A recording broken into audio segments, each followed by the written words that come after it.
আসসালামু আলাইকুম। আজকের এই ভিডিওতে আমরা দেখব কিভাবে আমরা আমাদের ওয়েবসাইটের একটা পেজ, পোস্ট অথবা কাস্টম পোস্ট টাইপ খুব সহজেই ডুপ্লিকেট করতে পারি। আমাদের সাধারণত প্রায় সময় এই ধরনের হয় যে আমাদের কিছু পেজ আ তৈরি করার পরে ওই পেজগুলোকে আমরা কিন্তু অন্যান্য পেজের টেমপ্লেট হিসেবে ব্যবহার করতে পারি। মানে হচ্ছে যে দেখা যায় যে ২ টা বা একাধিক পেজের লেআউট অলমোস্ট সেম, শুধু হচ্ছে যে তাদের কনটেন্টগুলা আলাদা। এসব ক্ষেত্রে আমরা সম্পূর্ণ পেজটা আবার নতুন করে তৈরি করার পরিবর্তে আমাদের এক্সিস্টিং যে পেজটা আমরা ডিজাইন করছি ওই পেজটাকে আমরা কি করতে পারি, ডুপ্লিকেট করে ব্যবহার করতে পারি। ধরুন আমাদের একটা পেজ আছে স্টাডি ইন ইউকে, আমরা এই পেজটা ডিজাইন করছি। তো ডিজাইন করার পরে আমাদের মোটামুটি প্রত্যেকটা সেকশন কমপ্লিট হয়ে গেছে। এখন হচ্ছে আমরা একটা নতুন পেজ তৈরি করতে চাচ্ছি স্টাডি ইন ইউএসের জন্য। প্রত্যেকটা সেকশন আমাদের ডিজাইন লেআউট কিন্তু সেম থাকবে, শুধু হচ্ছে কি আমাদের কন্টেন্টগুলো চেঞ্জ হবে। এসব ক্ষেত্রে আমরা খুব সহজে এই পেজটাকে, এক্সিস্টিং পেজটাকে ডুপ্লিকেট করে আমাদের নতুন পেজটার কাজ করতে পারি। এজন্য আমাদের একটা প্লাগইন দরকার। ডুপ্লিকেট পেজ নামে সার্চ দিলে ডুপ্লিকেট পেজ রিলেটেড যে প্লাগইনগুলো আছে সেগুলো দেখা যাবে। একটা প্লাগইন ইউজ করবো, এটা হচ্ছে ইয়োস্ট ডুপ্লিকেট পোস্ট, এই প্লাগইনটা।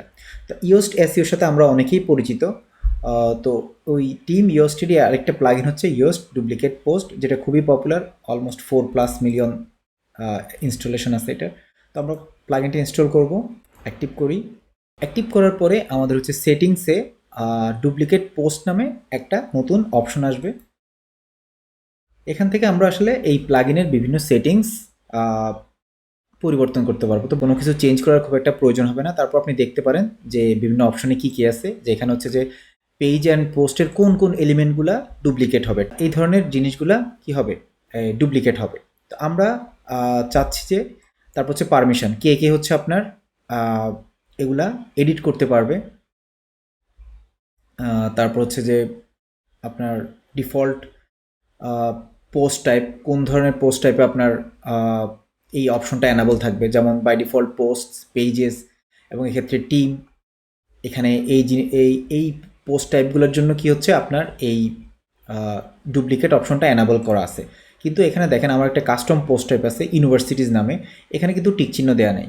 এর মানে হচ্ছে যে আমরা যখন আমরা শুরুতে পেজেসটা দেখি, আমরা যদি অল পেজেসে যাই দেখবেন যে এখন হচ্ছে আমাদের এখানে নতুন 3টা অপশন অ্যাড হয়েছে, clone, new draft, rewrite and republish. এই 3টা অপশন কিন্তু আমাদের ডুপ্লিকেট প্লাগইনটার জন্য আসছে। আমরা ডুপ্লিকেট প্লাগইনটা ডিঅ্যাক্টিভেট করে দিলে এগুলো চলে যাবে। ক্লোন দিলেই আমাদের এই পেজটার কমপ্লিটলি ডুপ্লিকেট হয়ে যাবে। কিন্তু এখন যদি আমরা আমাদের তৈরি করা, নিজেদের তৈরি করা কাস্টম পোস্ট টাইপ ইউনিভার্সিটিতে ক্লিক করি, তাহলে আমরা দেখবো যে এখানে কিন্তু এই অপশনগুলো, ক্লোন বা নিউ ড্রাফট, এই অপশনগুলো এখানে নেই। কারণ কি? এর কারণ হচ্ছে যে আমাদের এই কাস্টম পোস্ট টাইপটা অ্যানাবল করি নাই, enable for this post type. So আমরা যদি এখানে টিক চিহ্ন দিই এবং এখান থেকে সেভ চেঞ্জেস দিই, তাহলে কি হবে, এই যে আমাদের এখান থেকে আমরা যদি আবার রিলোড দিই, এই যে এখন দেখেন আমাদের কিন্তু এই যে ক্লোন ইউনিভার্সিটির জন্য কিন্তু এই অপশনগুলো অ্যানাবল হয়ে গেছে।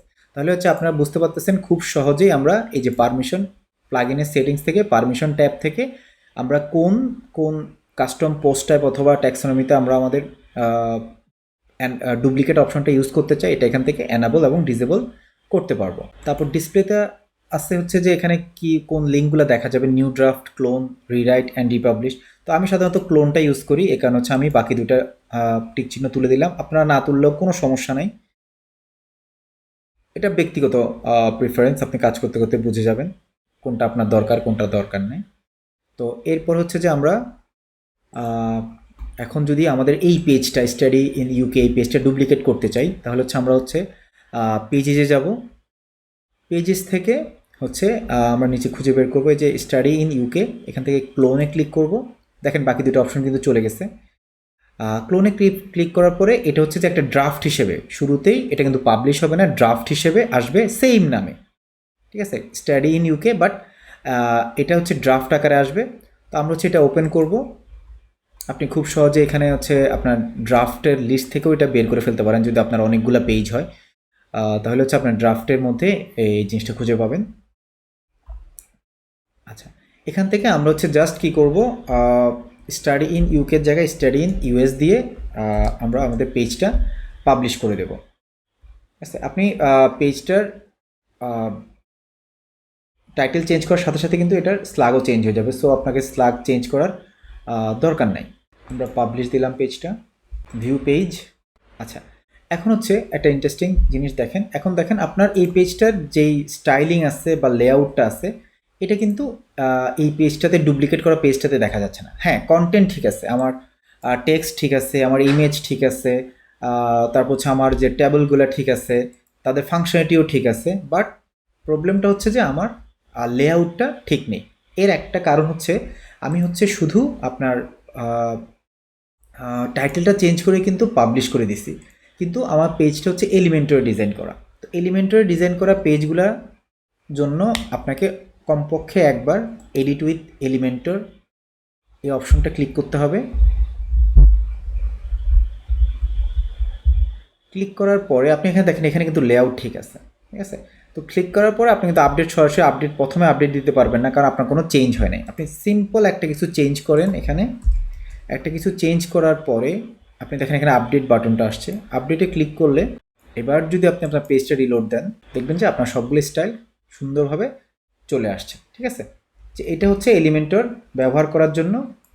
ব্যবহার করলে আপনাকে অবশ্যই এটা একবার হলেও এলিমেন্টর ওপেন করে ছোট্ট কিছু চেঞ্জ করে এলিমেন্টর পেজ বিল্ডার থেকেই পেজটা আপডেট দিতে হবে। তাহলে হচ্ছে আপনি এলিমেন্টরের যে লেআউট বা আদার্স স্টাইলগুলো আছে ওগুলো আপনার পেজে দেখতে পারবেন, আদারওয়াইজ আপনার পেজটা ওই ধরনের ব্রোকেনই দেখা যাবে। আর কাস্টম পোস্ট টাইপ যদি আমরা দেখাই, আমরা যদি ইউনিভার্সিটিতে যাই, কাস্টম পোস্ট টাইপ কিন্তু খুব ইজি। আমি যদি এখান থেকে এই ইউনিভার্সিটিটা ক্লোন করতে চাই, আমি ক্লোন করলাম।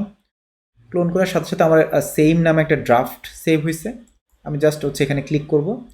ক্লিক করার পরে হচ্ছে আমি ইউনিভার্সিটির নাম চেঞ্জ করব, আদার্স ইনফরমেশন চেঞ্জ করব। চেঞ্জ করার পরে জাস্ট পাবলিশ দিলেই কিন্তু অটোমেটিক, যেমন এখানে আমার স্ল্যাগটা কিন্তু আমার চেঞ্জ করার দরকার নাই। আমি যদি এখান থেকে ল্যান্ড ইউনিভার্সিটি দিই, দেখবেন এটা অটোমেটিক কিন্তু আমার স্ল্যাগটা চেঞ্জ হয়ে গেছে। আপনাকে এটা কিন্তু চেঞ্জ করতে হবে না যতক্ষণ আপনি পাবলিশ দিয়ে দেন। প্রথমবার পাবলিশ দেওয়ার পরে কিন্তু অটোমেটিক টাইটেলটা এখানে চলে আসবে, ঠিক আছে। তো এটা খেয়াল রাখতে হবে, পাবলিশ দেওয়ার আগে যদি আপনি টাইটেলটা চেঞ্জ করেন, এটা কিন্তু এখানে চেঞ্জ অটোমেটিক হয়ে যাবে, চেঞ্জ করার দরকার নেই।